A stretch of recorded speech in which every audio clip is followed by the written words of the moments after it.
merasa nyaman, itu salah besar. Salah. Jadi kami bidding kami itu dalam rangka pengawasan, kemudian rasa keterbukaan dengan kami itu ada. Gitu. Artinya jangan sampai seorang kepala desa merasa resah dengan adanya BPD, itu keliru tuh. Keliru. Jadi yang benar BPD itu mitranya kepala desa apa betul. Oposisinya kepala desa? Bukan, mitra. Mitra kerja ya. Ya, mitra kepala desa. Jadi kami melalui Din Permades, kami minta nanti agar BPD dan kepala desa ditemukan biar satu satuan, satu bahasa, jangan sampai nanti ada salah paham. Iya. Jadi nanti langkahnya kita itu karena kami punya aturan jelas, ada perbuknya, ada pergubnya, ada perdanya, semua kan komplit, kita tidak perlu tahu. Nah, BPD itu Badan Pemusyawaratan Desa. Ya. Lah, tugasnya dan kewenangannya sejauh apa? Bisa untuk mengawasi kinerja Pemdes? Jadi begini, tugasnya adalah kita mengawasi kinerja pemerintahan desa satu. Kita menerima aspirasi masyarakat. Aspirasi masyarakat. Usulan tentang apa aja? Apa saja boleh ya. Kemudian kita juga berhak untuk mengetahui kinerja sejauh mana pemerintah desa itu bekerja dengan baik. Nah, terus laporannya kemana? Kami kan ada laporan triwulan, pertengahan bulan, akhir bulan, ada monitoring. Dilaporkan ke di Permades apa bupati apa camat? Enggak, kecamatan dulu. Kecamatan dulu. Ya, gitu. Itu. Tentunya juga mengonfirmasi ke lurahnya juga ya. Betul. Kadesnya ya. Karena kita jangan sampai kemudian dianggap kita itu sebagai lawan, dia bukan, salah kaprah. Yang kedua memang kalau dia menggunakan dengan cara-cara yang baik, aturan yang benar, tidak mungkin ada terjadi kesalahpahaman, masalah anggaran, masalah kebijakan. Karena kadang-kadang kalau mereka sembrono cara menggunakan dengan anggaran yang besar sekali, itu sangat membahayakan. Begitu ya. Iya, jadi memang kami tugasnya kami itu yang mengawasi, ngelek nih jangan sampai sembrono lah. Gitu. Berarti kinerja kepala desa dan jajarannya itu kan membawahi bawahannya untuk memegang dana desa ya. Betul. Untuk melaksanakannya. Iya. Itu butuh pengawasan dari BPD ya. Betul. Tugas kami seperti itu. Nah, di beberapa tempat itu ada beberapa BPD yang menjadi hanya kepanjangan tangan. Betul. Asal Bapak senang saja. Ya, bahkan stempelnya ada yang dipegang. Ada. Kepala desa ya. Sehingga kami tahu kan, tapi semuanya sudah kami sarankan supaya ke jalur yang benar. Bahkan kadang-kadang ada salah satu anggota kami yang merasa dimusuhi, tidak akur dengan kadesnya. Tapi semuanya juga sudah kita panggil, kita selesaikan dengan baik. Begitu. Jadi memang jangan sampai nanti, makanya kita secepatnya kita ngejar Pak Kirso Komisi 1 supaya Perda BPD secepatnya diterbitkan. Sekarang sudah di Bupati. Di Bupati. Nah, urgensi dari Raperda itu sebenarnya apa sih? Jadi begini Pak, kalau kita sudah ada orangnya tapi belum ada aturannya kan repot Pak. Begitu. Iya, kita harus punya payung hukumnya.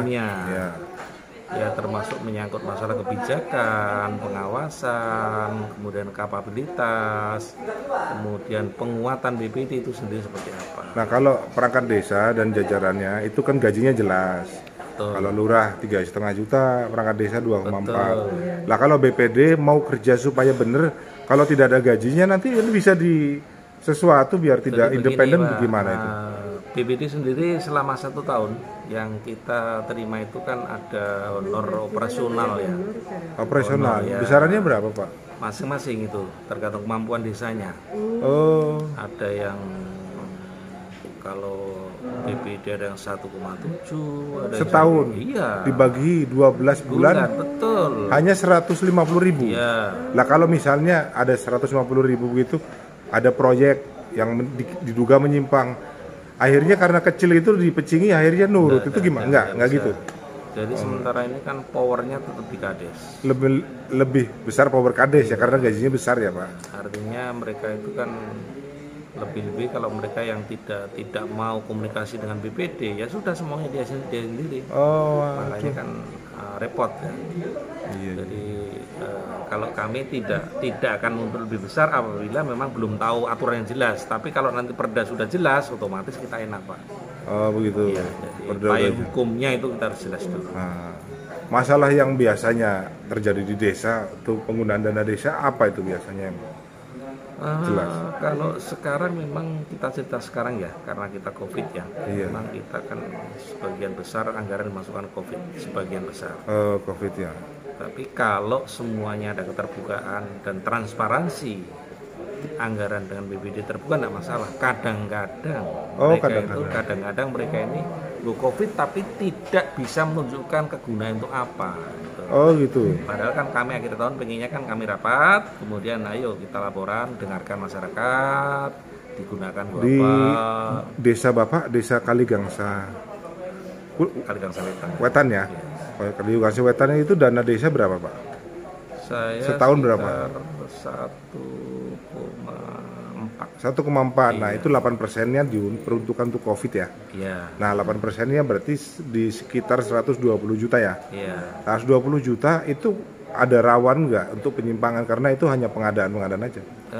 Selama ini memang kami tidak tahu? Tidak menemukan ya. Tidak menemukan. Nah, artinya dengan adanya PPKM ini kan dari Babin Kamtipmas, Babinsa kan selalu terjun. Kemudian dari kecamatan sendiri selalu monitoring. Jadi kalau yang saya amati di kami kayaknya enggak terjadi seperti itu. Cuman kemarin itu kan memang ada beberapa desa. Bukan, ya desa betul, ada beberapa desa, ada beberapa item yang mereka kurang pas tapi kemarin diluruskan sudah. Oh begitu. Nah, mengenai ini Pak, bengkok ya. Kan lurah sudah punya siltap. Betul. Nah, perangkat desa sudah punya siltap. Betul. Tapi kadang-kadang mereka tidak mau melaporkan aset bengkoknya ke pemerintahan desa. Ini terjadi di wilayah Losari dan lainnya, ada yang begitu. Lah itu bagaimana menurut Bapak? Itu kan punya negara itu. Betul. Jadi gini Pak, kalau tidak salah masalah bengkok kemarin sempat dibahas pada waktu kita audiensi dengan Komisi 1. Iya. Sini yang sudah berjalan bengkok dikembalikan itu kalau tidak salah desa Kaligangsa Kulon. Kaligangsa Kulon. Ya. Kaligangsa Wetan punya Bapak belum?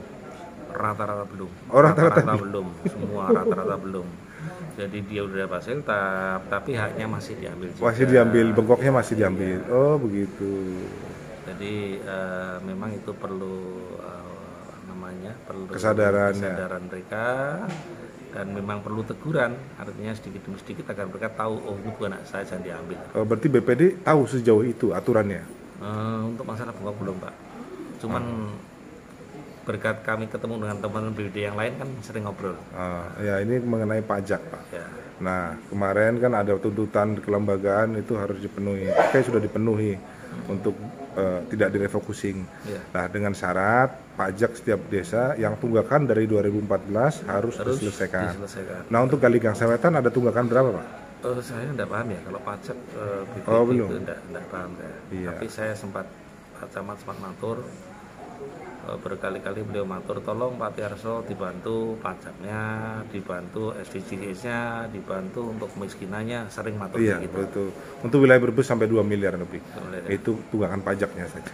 Tapi gini Pak, saya kadang-kadang sok miris juga ya. Untuk Kabupaten Brebes ternyata kan 34 urutan dari 36 kabupaten kota ya, yang miskinnya luar biasa lah. Iya. Tapi kalau kami di lapangan saya kira enggak juga ya, karena data itu kan yang namanya pendataan itu kan 1 tahun berapa kali, tapi kok enggak rubah-rubah. Miskin terus padahal dia udah kaya. Iya itu karena mungkin BPD tidak mendampingi. Jadi, pada saat pendataan itu. Contoh misalnya PKH. Iya. Kemudian. Oh itu banyak data fiktif ya Pak? BNPT. Nah saya nggak ngerti itu karena maksud data, Bapak kan melihat itu yang dapat orang-orang itu mampu kan?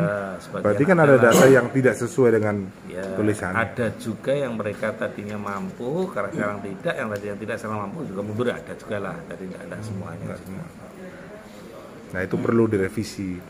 Tingkat nasional 21 juta data ganda, data fiktif. Nah itu yang sudah dinonaktifkan.